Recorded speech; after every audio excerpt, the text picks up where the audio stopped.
friends at Stevivor.com. It's me, Mario. Hee you guys, number one.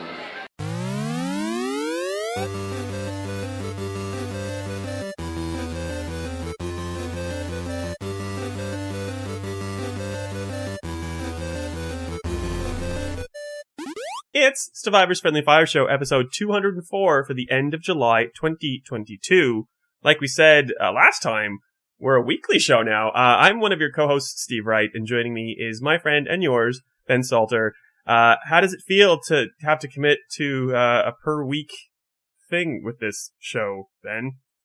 Very exciting. I think the listener will definitely agree that we're doing this live every week and there'll be no problems. It'll be seamless. Oh my god. It's like we're good and professional and great. Anyway. It's good to be back. It's good to be a weekly show again. It's how we should be. Yes. And things that are back, we're getting right into this, Ben, because that was such a good segue. E3 2023 is back again. Ish.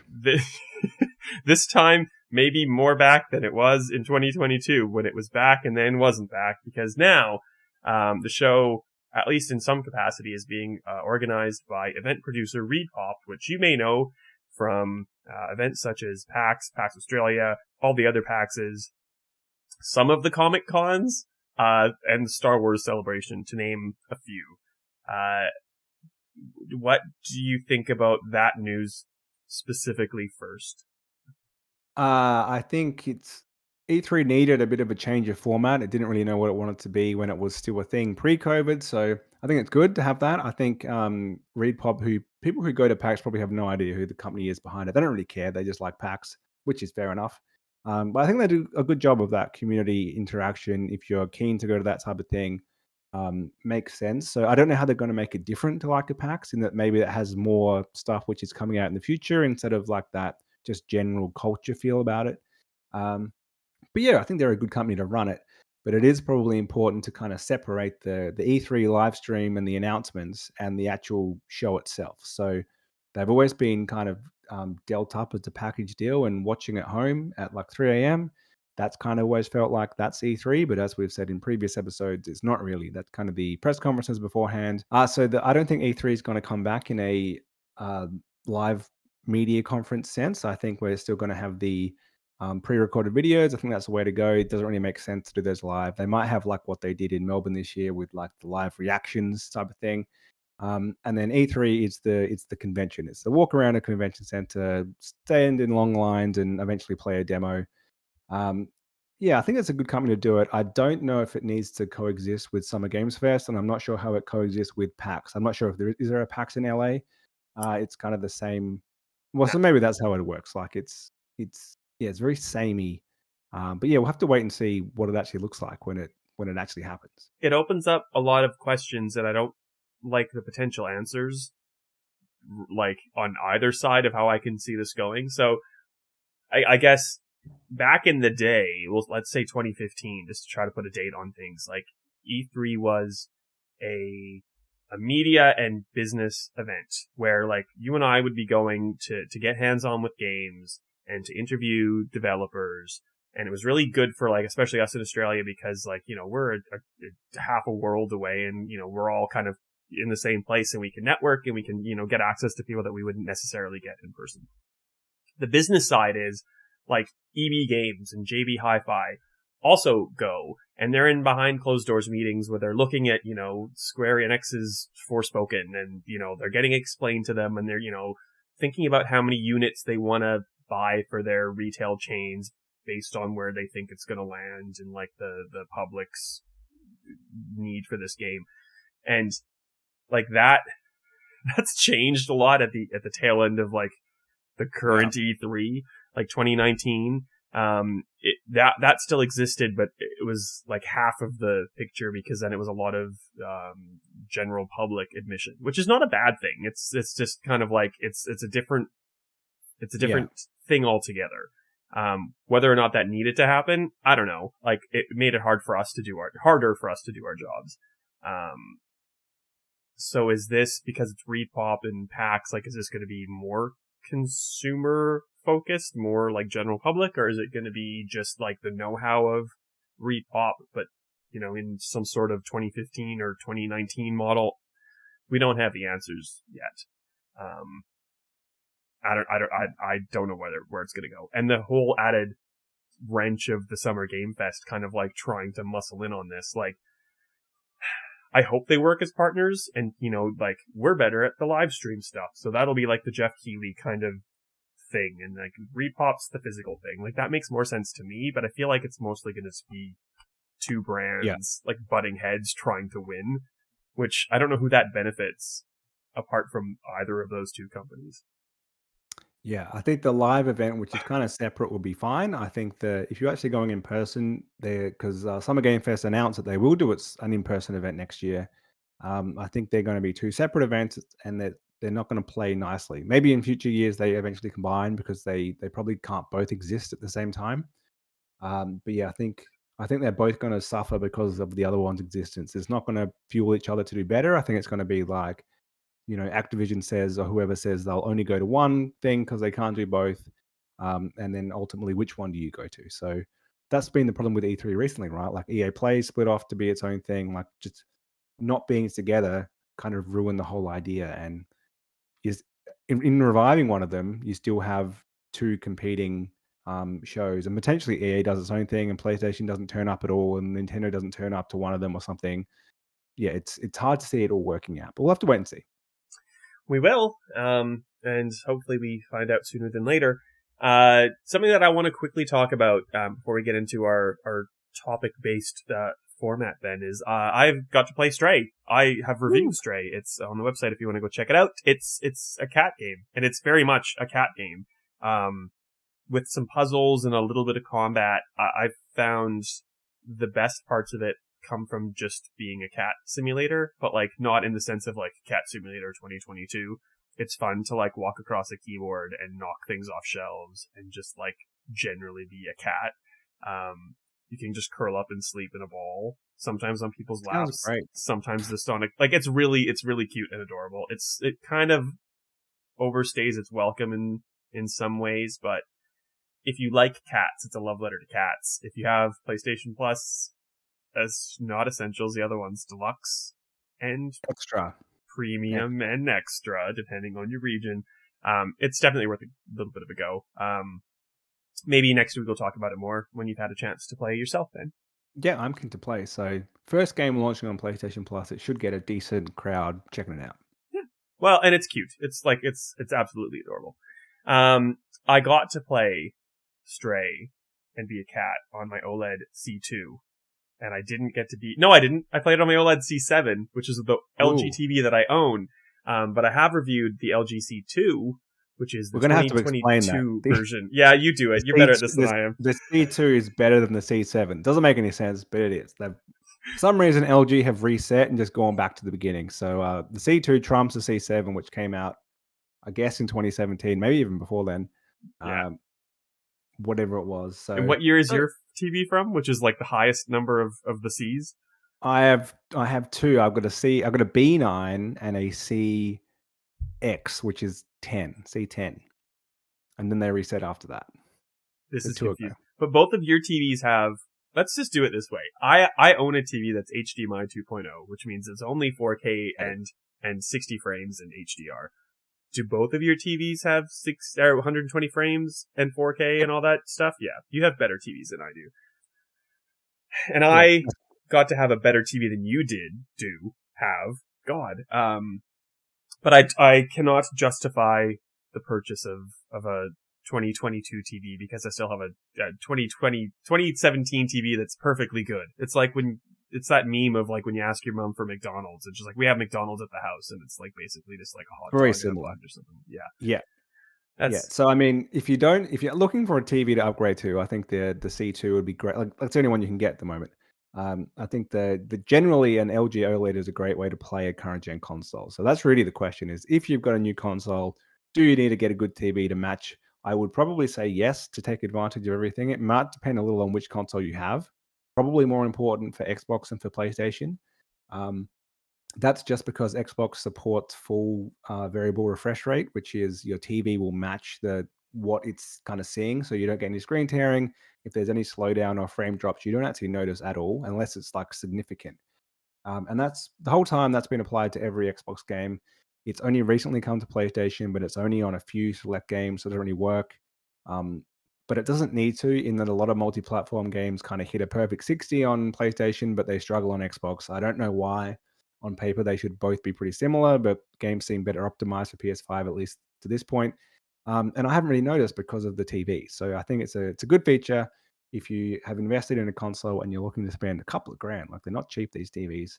I think it's probably the way to go. But as you say, you don't need to upgrade them heaps. Like, it's nice to have HDMI 2.1, but the screen itself is still great. It'll last you 10 years, no problem. So I think that's probably, it's a big investment, but a worthwhile one long term. Um, I would note that you reviewed a smaller size, and I think that makes a difference in that when we eventually upgraded our TV, we went bigger, so it went 65-inch. Makes more of a difference than anything else. It's like people still come over and be like, "Oh my god, that TV is too big," but now I've gotten used to it. If I look at a different size screen, I think too small. How can you get around? Like, how can you do that? Your TV's not too big. Your TV is amazing. And I, like, ever since Yeah. I went to your house and saw games on your TV and saw, like, so let's be honest. I like 4K quite a bit. I think things look amazing in 4K. If they're, like high texture, high resolution textures, I think that's great. If a game is trying to hit something like 60 frames in 4K, that's like the sweet spot right now. Because if you're trying to get 120 frames, you're definitely cutting back on resolution. It's, maybe like 1440p, maybe 1080p. Normally 1080. Yeah. So, like, I guess if you have a 4K TV and it's capable of 60 frames, which it basically has to be with HDMI 2.0, like, you're most of the way there. There are things that you're missing out on, like if you're playing like a racing game and you want to go 120 frames, obviously it's going to be smoother. If you have VRR, variable refresh rate, and like auto low latency turned on, like, it's even smoother. It's crisp and amazing. But like, I think there's a bigger difference in looking at something in 30 frames to 60 than there is 60 to 120. So like, it's that thing of, you have a perfectly good like $3,000 TV that you just bought a couple of years ago that you don't need to do again. If you have a 1080p TV, oh my god, like, this is a no-brainer. Spend some money and get, like, this will be good for a while. Because I don't think consoles are ever going to hit 4K and 120 frames this Not generation. for a while. There'll be the occasional game that somehow can manage to do it, but it's going to be like the exception to the rule and not the norm. And I feel like that's always going to be the case. Like, TVs they're gonna be pushing 8K and all this stuff like that. Hardware's not really capable of doing. And then you get the hardware that can be capable of doing it, and the TVs are like, oh, we're like, it's 7 million K now. Like, you should get this fancier one. So like, I don't know. Like, you got to look at the situation and where you are and really decide if you want to drop that much money. Well, there's a PS5 box on the floor behind me, and it says 8K on it. So like, in 2020, Sony decided, let's push that. Of course, Sony does make TVs, and that's what they're also trying to sell you. Like, it's been their game plan the whole time. Don't worry about that. I wouldn't bother going to, like, there's no source material in 8K anyway. I don't think it makes much difference. Spend your money on a decent 4K TV. I think the OLED range generally from whichever provider, this is hashtag not sponsored, so anyone, is pretty good. If you want to sponsor us, LG, we're available to talk. But yeah, so it's probably better to spend your money on something which is you can actually use now, which is, as you say, 4K 60 really. But having that 120 option is nice. Things like COD let you turn it on and off, and it does play well, but you get a pretty big drop in resolution. So it's a matter of, do you want to do that? Do you not want to do that? Older TVs, I think yours maybe even can do 1080 120. It's just clunky with the console. So you need to set your Xbox like at its setting level, like not the game, the Xbox console to 1080 120, and I think the TV will then allow it. So you'd have to change that and like reset the console every time you want to change that in a game. It's not really worth the hassle. But if you, for some reason, if you only play one game, maybe it's worth doing that. Most people probably not. Yeah, like, yeah, if the other thing is, like, we just had Prime Day a week or however long ago. Like, there's this horrible thing of like people looking at a cheapish TV going like, oh, perfect, it's cheap, it'll do exactly what I want it to do. And like, generally one of the things that you want is not there. Like it'll hit 120 frames, like, or 120 refresh rate, but it's like a 1080p TV, which is like, no, don't buy a 1080p TV right now, even if it's cheap. Like you want to have something that can do 4K, like HDMI 2.1, 4K, 120 hertz or frames per second if we're talking games, like HDR, all that kind of stuff. If it seems too good to be true, if it's super cheap, it's probably because it's too good to be true. And like if you're gonna get a new TV, ideally, like, you know, like I'm now stuck with this one that's like almost good enough, but not quite good enough in my mind. Like you don't want to be spending thousands of dollars every 3 years for a TV. Like that's insane. So try to, you know, spend a little bit of money on something that you're gonna have for 6, 7, 8, 10, however many years. That's actually good consumer advice. And I would say, we talked about, I think you'd never be disappointed if you go the bigger size. I think you always eventually get used to it and you think it's worthwhile. But I wouldn't put all your money into size. If you're going to say, let's get the 75-inch no brand Kogan TV, if that's the same price as a 48 or a 55-inch much higher quality screen, I would go with that. I think you're going to have something which looks better. This is assuming you want to play a current gen console, of course. If all you're wanting to do is watch, you know, KO in 720p, then by all means get the giant, cheap, nasty TV. But if you want to play your console and get the best out of it, I think you want to get the highest quality screen you can afford at the size you can afford. So don't try to stretch it to get a gigantic TV that's actually rubbish and it dies in 2 years anyway. So I think long term, that'll be a worse option. Exactly. And if you're like me, don't make jokes about, you know, accidentally throwing a Wiimote or a Joy-Con into your TV, because if you do that and you get found out, it makes it really hard to be able to justify buying a new TV. Anyway, Ben, what else should we talk about that's not TV specific? Well, I want to swing around to Rockstar Games, because we had a little chat offline a little while ago about this. We haven't really on the podcast, in that they barely release games anymore, but there were some rumors that they were going to release remasters of a bunch of old stuff. So they were going to do GTA 4 and Red Dead Redemption 1. Apparently the rumor didn't quite make sense timeline wise, but I think that's not unsurprising in how these things eventually leak. But apparently they were on the table and started a few years ago. And then Grove Street Games, the mobile developer, remastered GTA 3. What else was in there? Vice City and San Andreas. Yep. The trilogy. And that got a pretty poor reception. I think we gave it a 4.5 or so when it initially came out. And that was a very fair score at the time, because it was just a buggy mess and it was a real cheap, dodgy cash in, and not what these games deserved. They have been substantially upgraded since then, so they're much better to play now. There's no getting around that they used the mobile ports, which were dodgy to begin with, to make them. So there's only so much you can improve them with. It would have been so much better if they'd used like the original Xbox version, which was already remastered from the PS2 versions, and they started there, but they didn't. Apparently, due to how that was received, they decided to just shelve them. And then there was a follow-up rumor more recently, which is they were also going to do a Series X and PS5 version of Red Dead Redemption 2, which of course is playable on those consoles, but it's back compat mode only.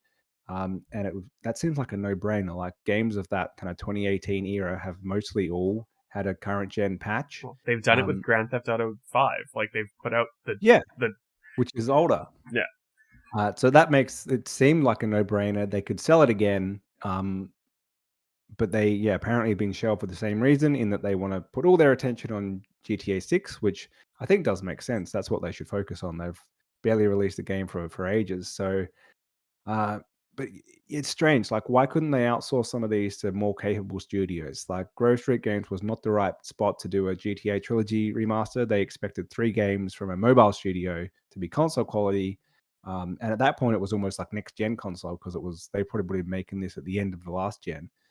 And they didn't have the time. They didn't really have the expertise. They probably should have taken that to a professional remastering studio, or at least someone who had some level of experience doing that.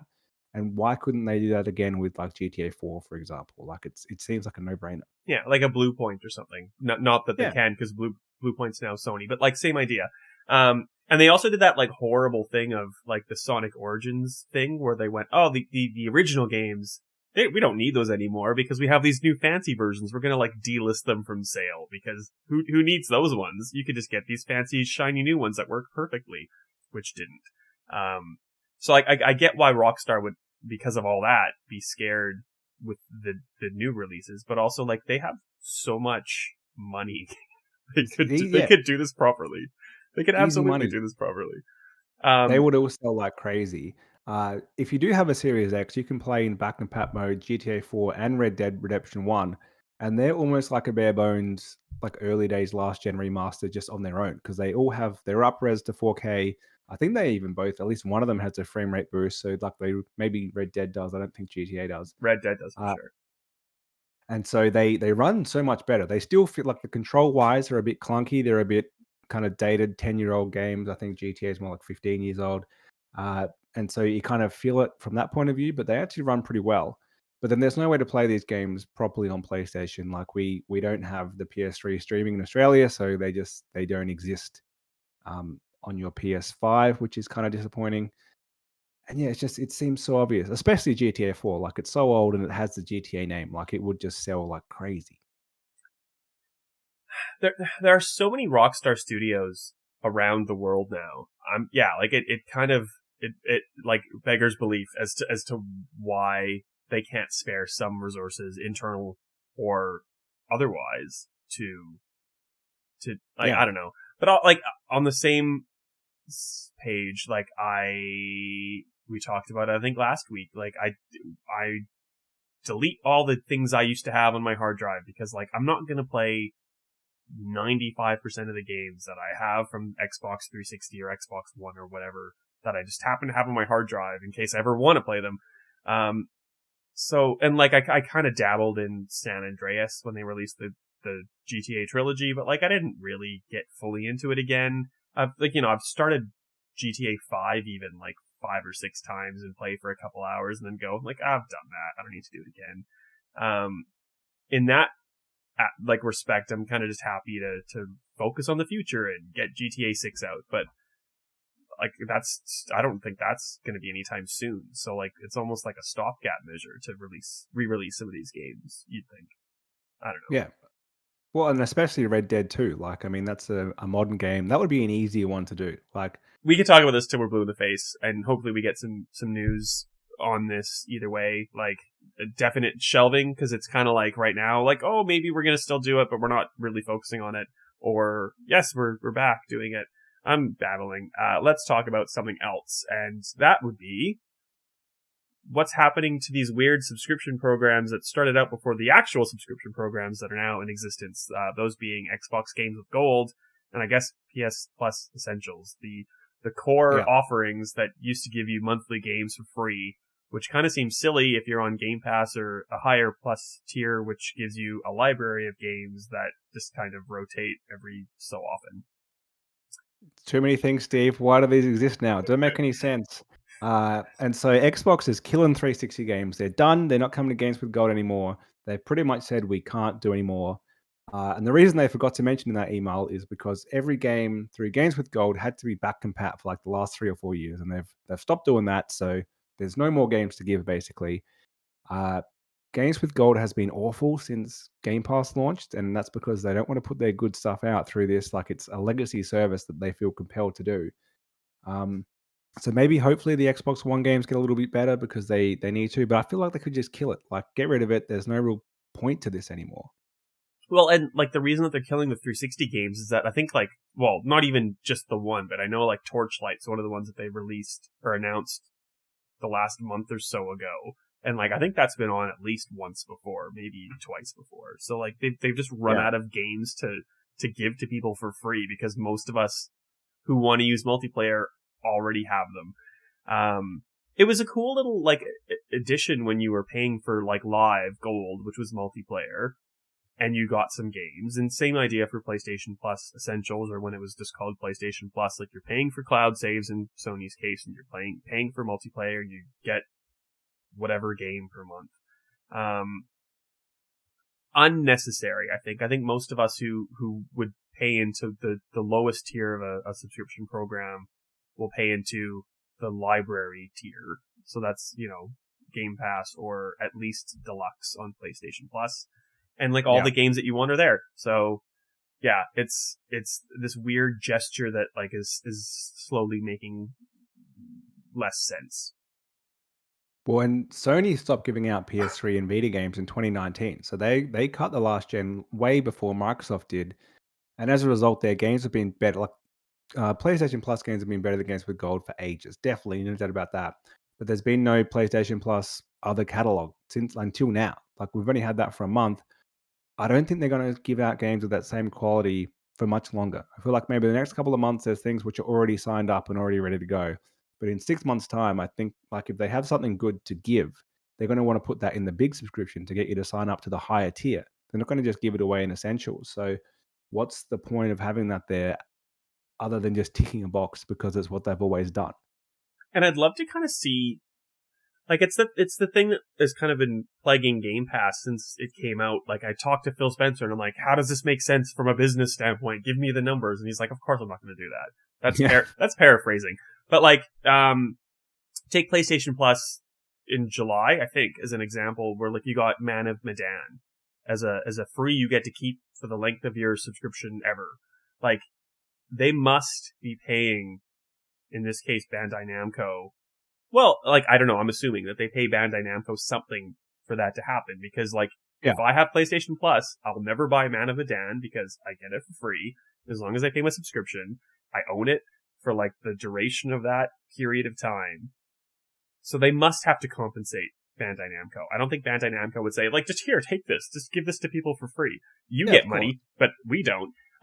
Whereas, like, if they put it in the library of games available to subscribers, like, they can choose or like agree to when the contractual obligation of that has passed. So like you might own it for 6 months, but then you don't anymore. And if you really like it, you give money to Bandai Namco to buy the game and own it properly.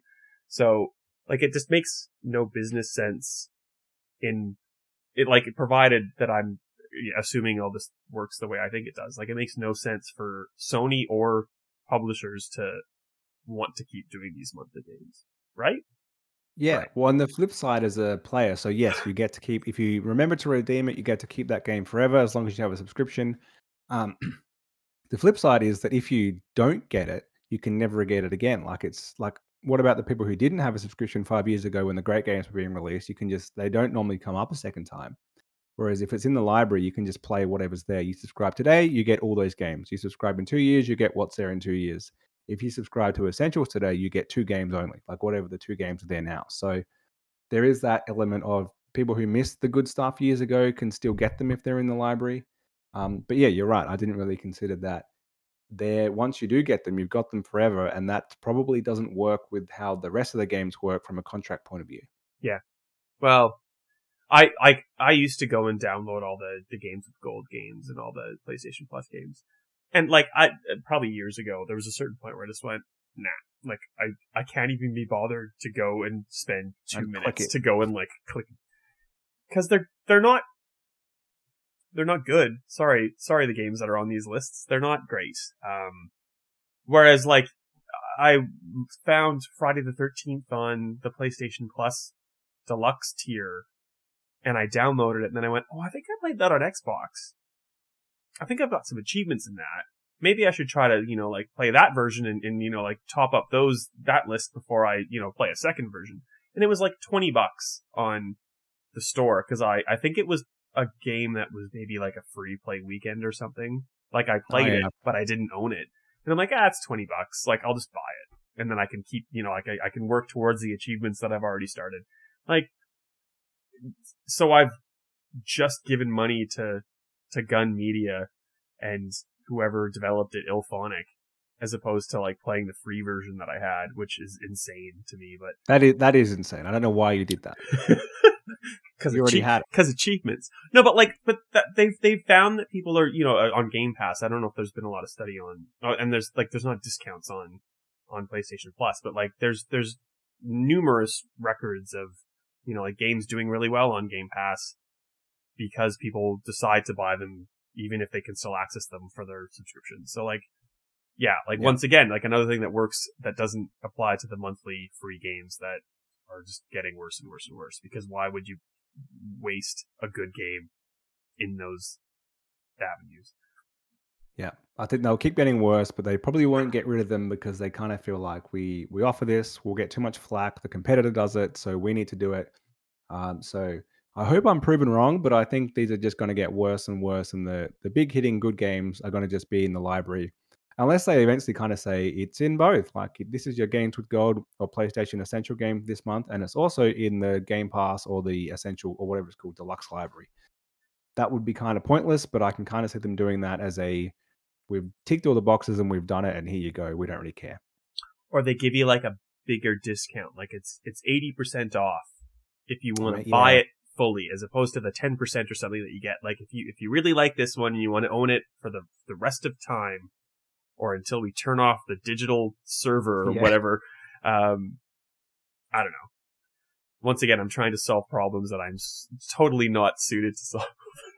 No, I think it's a problem we don't really need to solve, and it's a problem that's not going to go away. So I think we'll just leave it there. Exactly. And I think a short show is a good show, to be honest, Ben. That's So, it, yeah. how do we find you on the internet? I am Ben_Salter on Twitter, and I'm actually don't know what's going on at the moment. There's not a lot to play. I'm working my way through the backlog, but I'm going to try Stray, so maybe I'll be tweeting about that. I was going to say, I feel like you're so like calling for GoldenEye, even if it has been announced at this point, or in like 6 months, you're just going to like 5 years from now still be demanding GoldenEye be re-released. Yeah, it's going to be a long time. Like a robot, like you just forget that it's available. Hopefully at some point. Yeah, I will say I'm kind of enjoying this lull. I am slowly getting through my backlog, so very slowly, but I'm ticking off some things which I think otherwise I wouldn't have played. They always would have just sat in that group of to play soon. I don't know if I'm ever going to start Cyberpunk. It's right there. It's been in the backlog for forever, but maybe it could happen. Matt is off. No, he's not off. He's on work this weekend. He is working. I have the weekend to myself to be at home. We should play Fall Guys. I've only been trying to get you to play Fall Guys for like a year. Anyway, I'm S-Wright. I'm S-Wright.au on the internets. If you like the show, if you want to tell your friends about the show, that'd be amazing. You can also just give us a positive review on your podcast platform of choice. You can smack that subscribe button and that like button on YouTube if you're watching the video version of this podcast. And we are always happy to take your feedback at podcast@stevivor.com. Let us know what you think about the show, if this weekly format is ticking boxes. Otherwise, we might have a lot of stuff to talk about next week, Ben, in terms of like the Hot Wheels thing and Forza. We'll talk about some Stray. There's probably other games coming out. Like, we're slowly getting a little bit here and there. We'll see how Stuff's we go. happening. We'll take you through it. Exactly. Next week. Be there. That's right.